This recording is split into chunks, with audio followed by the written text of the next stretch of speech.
সবার মনে এখন একটা প্রশ্ন যে জোট হওয়ার আগে কি জামাতের জোটে ভাঙন শুরু হলো কিনা, আপনার মনেও কি এমন প্রশ্ন কি দিচ্ছে? আমার মনেও এই প্রশ্ন উঠেছে এবং আমার ধারণা ইসলামী শাসনতন্ত্র আন্দোলন আলাদা করে নির্বাচন করবে এবং এটি তারা অনেকটা প্রকাশ্যে আজ সন্ধ্যায় বলেছে।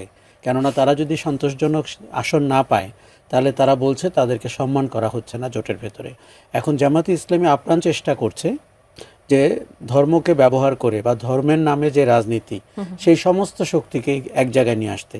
তার সাথে সে জোড়া দিয়েছে দু চারজন মুক্তিযোদ্ধাকে, তার সাথে জোড়া দিয়েছে এনসিপিকে, যারা গণ অভ্যুত্থানের শক্তি। একদম। পরে একটা অদ্ভুত দেখতে জোট তৈরি হয়েছে জামাতের নেতৃত্বে। সেখানে 8টি ইসলামী দল আছে। আবার এই 8টি ইসলামী দল আপনি জানেন কিন্তু একে অন্যকে খুব অপছন্দ করে। তারা অতীতে কখনো একে অন্যের প্রতি সমর্থন দেয়নি এবং তারা আলাদা করে নির্বাচন করেছে। এখন এবার তাদের একটা ধারণা হয়েছে যে মানুষকে ধর্মের কথা বললে অথবা কম দুর্নীতির শাসনের কথা বললে মানুষ হয়তো তাদেরকে একবার সুযোগ দিতে পারে। আমরা গত 16-17 মাসে তাদের কিছু আস্ফালন দেখতে পেয়েছি। তারা অনেকে বলে থাকে জামাত তো প্রায় ক্ষমতায় আছে, কাজেই সে নির্বাচনটির ব্যাপারে অত সিরিয়াস না। কেননা প্রশাসনে তার একটা প্রভাব তৈরি হয়েছে। ক্যাম্পাসগুলোতে আপনি দেখেছেন ফলাফলে জামাতের ছাত্র সংগঠন ভালো করেছে। এখন জামাতকে দেখতে হবে যে অন্য শরিকরা আসন নিয়ে সন্তুষ্ট কিনা। নাহিদ ইসলামের এনসিপি কিন্তু আমাদেরকে দারুণভাবে হতাশ করেছে। আমরা ভাবতেই পারিনি এরকম একটি সম্ভাবনাময় রাজনৈতিক শক্তি কয়েকটি আসনের বিনিময়ে জামাতের মতো একটি কন্ট্রোভার্সিয়াল, বিতর্কিত, স্বাধীনতা বিরোধী, ধর্ম নিয়ে প্রশ্নবোধক আচরণ করা দলের সাথে জোটে যেতে পারে।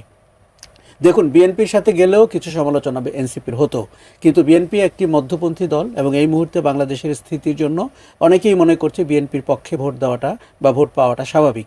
কিন্তু এনসিপি যেই কট্টর অবস্থানের দক্ষিণপন্থী উগ্রবাদের রাজনীতির দিকে গেল, আমার ধারণা তাতে করে তাদের রাজনৈতিক ভবিষ্যৎ অনিশ্চিত হয়ে গেছে এবং তাদের এক ধরনের রাজনৈতিক মৃত্যু ঘটেছে। কেননা আপনি নির্বাচনে কতটা ভালো করবেন, জামাতের জোট ভালো করলেও এনসিপির নেতারা কতটা ভালো করবেন আমি কিন্তু খুব ডাউটফুল। কেননা তাদের উচিত ছিল রাজনীতিটাকে বোঝা, অভিজ্ঞতা অর্জন করা।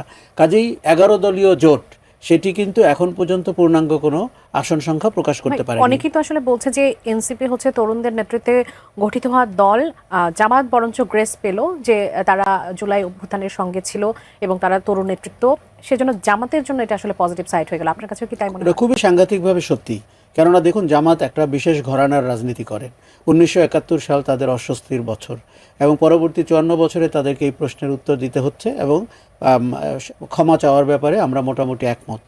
এই জায়গায় এসে জুলাই অভ্যুত্থান, যেটি 15 বছরের দুঃশাসনের পরে বাংলাদেশের মানুষ পেয়েছে, তার প্রথম সারির সৈনিক তো এনসিপির নেতৃত্ব। কাজে তারা যদি জামাতের সাথে হাত মেলায়, এখানে দুটি ঘটনা ঘটেছে। একটি হচ্ছে জামাত রাজনৈতিকভাবে বেনিফিটেড হয়েছে, তারা বলতে শুরু করেছে যে জুলাই গণ অভ্যুত্থানের অংশীদাররা তো আমাদের সাথে। আর আরেকটা জিনিস হচ্ছে যে এই তরুণদেরকে দলে নেওয়ার ভেতর দিয়ে তারা তরুণ সমাজের প্রতি এক ধরনের অ্যাপিল তৈরি করতে পেরেছে। আপনি জানেন 4 কোটির মতো তরুণ ভোটার রয়েছে। এইবার বলা হচ্ছে তাদের ভোট খুব ডিসাইডিং ফ্যাক্টর হতে পারে, যেমন করে নারীদের ভোট একটা ডিসাইডিং ফ্যাক্টর হতে পারে। কাজেই জামাত ইসলামী কৌশলগতভাবে আমার মনে হয় যে অনেক দূর এগিয়ে আছে এবং তারা এক ধরনের, আপনি জানেন আজকে জামাতের আমির ডক্টর শফিকুর রহমান বলেছেন যে ওনারা ক্ষমতায় গেলে শরিয়া আইনে না প্রচলিত আইনে দেশ শাসন করবেন। কিন্তু ওনার গত 16 মাসের কথাগুলো যদি আপনি শোনেন, তার মধ্যে অনেক স্ববিরোধিতা আছে। যেমন কোন আইনে বাংলাদেশের নারীদের কর্মঘণ্টা ঠিক করা যায়, বাংলাদেশের কোন আইনে নারীরা সপ্তাহে 5 দিন কাজ করবে না 3 দিন করবে, উনি তো এসব কথা বলেছেন। এবং উনি এগুলো যখন বলতে থাকেন তখন কিন্তু মানুষ অনেকটাই দেখতে পায় জামাতকে ক্ষমতায় পাঠালে বাংলাদেশ অন্ধকারের দিকে যাবে, অতীতের দিকে যাবে, নাকি সামনের দিকে যাবে। দেখুন, 51% ডেমোগ্রাফির মানুষ হচ্ছে নারী।